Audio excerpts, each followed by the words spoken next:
Hello. Spitalfields in London, just outside the square mile of the city, took its name from the priory of St Mary's Spital, founded in the late 12th century by Walter and Rosia Brune. Originally part of Stepney, Ralph Agas's bird's eye map of London, surveyed in the 1550s, shows an area of open fields, the literal Spitalfields. The area was transformed after the Great Fire of London in 1666. Rapid growth led to it becoming a parish in its own right, with the consecration of Nicholas Hawksmoor's splendid Christ Church in 1729.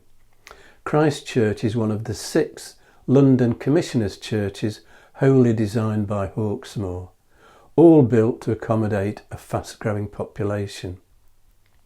Always associated with weaving, Spitalfields became a main centre of the silk industry in the late 17th century, with the arrival of large numbers of Huguenot weavers fleeing religious persecution in Catholic France. It was soon popularly dubbed Weaver Town. William Hogarth, in his 1738 painting Noon, one of a series reproduced as prints under the collective title of the Four Times of Day, is of an imagined scene in Hog Lane, which is now Crown Street in Soho, with the Church of St Giles in the fields in the background. And Hogarth scathingly contrasts smart and fashionably dressed Huguenots leaving the French church after Sunday service with the slovenly inhabitants of Hog Lane. Hogarth describes the pie shop woman on the right of the scene, holding her pie dish and being fondled by the man standing behind her, tottering like her virtue.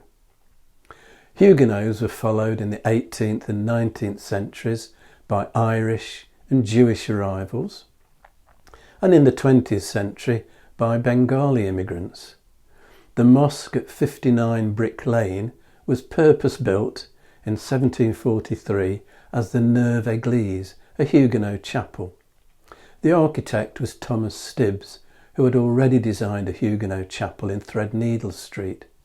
Between life as a chapel and repurposing as a mosque, it served as a synagogue. Spitalfields can boast more surviving early Georgian terraced houses than any other area of London. Many of them were modified as silk weavers' workshops. The Spitalfields Trust was established to help preserve the area's unique architectural heritage. The builders of those Georgian terraces were master craftsmen engaged in speculative business ventures, either on their own or in partnership with investors. To make the most of the land, houses were typically tall and narrow, occupying long thin plots in order to maximise the available street frontage, very similar to the way medieval burgage plots were laid out, and for the same reason. The basic building materials were brick, made from local London clay, and plain tiles for the roofs. One of the first terraces to be built was in Princelet Street, where what is now number 13 was renovated by its owner and bequeathed to the Landmark Trust in 2004. French names on the property deeds suggest it was occupied by Huguenot weavers from the mid-18th to the mid-19th century.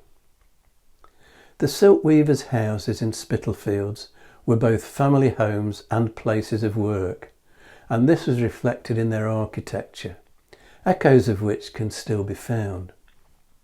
Long windows on upper floors to admit as much natural daylight as possible, and separate entrances into the living quarters and the weaving rooms were common. Hand looms were noisy to operate. To help reduce the clatter as the shuttle sped from side to side, floors were often insulated below with sawdust or waste cloth, such as scraps of what was known as shoddy or rag wool. Cheaper foreign imports of silk in the second half of the 19th century triggered a slow decline in handloom weaving. Unable to compete, the cottage industry dwindled and had effectively ended by the 1930s. Now next time I'm going to look at a castle with connections to no less than 3 medieval queens. If you've enjoyed this video, hit the like and subscribe buttons and click on the notification bell to be informed when the next video is available, or you can subscribe by clicking on the rose window over my shoulder.